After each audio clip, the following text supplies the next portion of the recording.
Pada akhir tahun 1944, Jepang terdesak oleh sekutu karena merasa keberadaannya terancam. Maka Jepang memberikan janji kemerdekaan kepada Indonesia sebagai tindak lanjut janji tersebut. Maka dibentuklah BPUPKI Dokuritsu Junbi Chosakai pada tanggal 1 Maret 1945 oleh Letnan Jenderal Kumakichi Harada yang bertujuan untuk mempelajari dan menyelidiki hal-hal penting yang berkaitan tentang pembentukan negara Indonesia Merdeka. Dr. Rajiman Widyodiningrat dilantik sebagai ketua dan sebagai wakilnya adalah Ichibangase Yoshio dari Jepang dan Suroso dari Indonesia. BPUPKI pun mengadakan sidang pertama pada tanggal 29 Mei 1 Juni 1945 bertempat di Gedung Chuosangiin atau Gedung Pancasila yang dihadiri oleh ketua dan wakil serta anggota BPUPKI yang berjumlah 67 orang. Rajiman, Ichibangase, Suroso beserta para anggota duduk di tempat sidang yang telah tersedia. Rajiman pun selaku ketua membuka sidang BPUPKI. Assalamualaikum warahmatullahi wabarakatuh. Waalaikumsalam warahmatullahi wabarakatuh. Saudara-saudara sekalian, terima kasih kalian sudah hadir di tempat ini. Pertama, saya selaku ketua akan memimpin jalannya sidang ini. Di samping saya ada seorang wakil dari Jepang dan tentu saja ada juga seorang wakil dari Indonesia. Saudara-saudara sekalian, kita berkumpul di gedung ini dalam rangka merumuskan sebuah landasan untuk mengokohkan negara yang akan kita bangun bersama-sama. Untuk itu, marilah kita buka sidang pertama ini dengan agenda membahas rumusan dasar negara. Silakan saudara sekalian yang ikut menyumbang hari ini dengan alasannya dalam rumusan dasar negara ini. Saya harap saudara-saudara sekalian ikut berpartisipasi menyampaikan gagasan untuk membangun negara ini. Saudara-saudara sekalian, saya ucapkan terima kasih telah memberikan kesempatan untuk menyampaikan pidato singkat ini. Saya ingin menyampaikan gagasan saya tentang dasar negara. Adapun rumusan dasar negara yang saya usulkan yaitu 1. Peri kebangsaan, 2. Peri kemanusiaan, 3. Peri ketuhanan, 4. Peri kerakyatan, 5. Kesejahteraan rakyat. Mengapa saya mengatakan seperti ini? Itu karena fondasi dari dasar negara kita adalah bangsa, di mana bangsa kita ini peduli kepada sesama yang mencerminkan sikap kemanusiaan. Sikap bangsa kita pula yang memegang teguh toleransi dalam beragama, yang hal ini merupakan pencerminan dalam peri ketuhanan, dan juga rakyat kita ini merupakan rakyat yang suka kebersamaan, sehingga hal ini dapat mewujudkan kesejahteraan rakyat. Itulah usulan dari saya, mohon dipertimbangkan. Terima kasih. Selanjutnya silakan kepada anggota yang lainnya untuk menyampaikan gagasannya. Terima kasih kepada ketua beserta wakil yang telah memberikan kesempatan pada saya untuk menyampaikan pandangan saya tentang dasar negara. Adapun rumusan yang saya usulkan diantaranya 1. Persatuan, 2. Kekeluargaan, 3. Keseimbangan lahir dan batin, 4. Musyawarah, 5. Keadilan rakyat.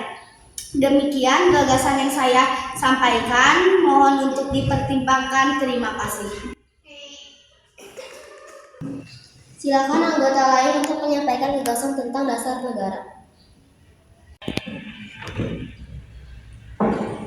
Saudara-saudara sekalian, setelah memikirkan ini semalaman, saya berpendapat bahwa dasar negara kita harus berdasarkan kepada 1. Kebangsaan Indonesia, 2. Internasionalisme atau peri kemanusiaan, 3. Mufakat atau demokrasi, 4. Kesejahteraan sosial, 5. Ketuhanan yang berkebudayaan.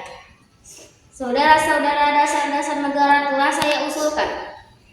Usulannya ada 5. Saya memberi usul untuk memberi nama kelima dasar negara tersebut adalah Pancadharma. Namun, nama Pancadharma ternyata tidak tepat di sini karena dharma berarti kewajiban. Sedangkan kita membicarakan dasar. Setelah mendapatkan saran dan petunjuk dari seorang teman kita ahli bahasa, akhirnya saya memberikan nama kelima dasar negara yaitu Pancasila. Panca artinya lima dan sila artinya asas atau dharma. Di atas kelima dasar itulah kita mendirikan negara Indonesia, kekal dan abadi. Barangkali ada saudara-saudara yang tidak suka akan bilangan yang lima itu, saya boleh memperas sehingga tinggal 3 saja disebut trisila. Dan jika saya peras lagi menjadi 1, maka dinamakan sosionationalisme. Apakah saudara sekalian setuju dengan usulan saya? Silahkan kemukakan pendapat Anda. Terima kasih. Itulah rumusan menurut saya. Bagaimana Pak Ketua, apakah usulan nama Pancasila atau Trisila bisa diterima? Baiklah, silahkan kepada para hadirin anggota sidang untuk menyampaikan pendapat tentang usulan nama Pancasila yang disampaikan oleh Pak Insinyur Soekarno. Saya selaku perwakilan dari para anggota sidang menyatakan setuju dengan nama Pancasila yang disampaikan oleh Pak Soekarno. Baiklah, ternyata para anggota sepakat untuk menyetujui pemberian nama dasar negara yang disampaikan oleh Pak Insinyur Soekarno, yaitu Pancasila. Saya rasa usulan nama yang diberikan Pak Soekarno ada benarnya. Hadirin, ada beberapa hal yang akan disampaikan oleh wakil dari Jepang. Silakan Mr. Ichiban Asri. Ohayou gozaimasu, selamat siang hadirin. Saya menyaksikan jalannya sidang dari awalnya hingga akhir dan menyimak beberapa usulan yang telah disampaikan oleh para anggota sidang. Saya hanya ingin menyampaikan setujuan dengan hasil rumusan tersebut yang selanjutnya akan bertegasan lagi oleh ketua sidang. Hanya itulah saja yang dapat saya ketahui. Terima kasih. Arigatou gozaimasu. Terima kasih kepada Mr. Ichiban Asri yang telah menyampaikan sambutan sebagai perwakilan dari Jepang. Saudara-saudara sekalian, tadi kita sudah menyimak bagaimana pandangan dasar negara yang telah disampaikan oleh Muhammad Yamin, Dr. Suetomo, Indah Insinyur Soekarno. Nama dasar negara pun sudah kita sepakati, yaitu Pancasila. Namun, mengenai rumusan resmi dasar negara Pancasila tersebut akan dibahas lebih lanjut oleh panitia 9. Dengan demikian, sidang pertama PUPKI dengan agenda rumusan dasar negara kita akhiri sampai sini.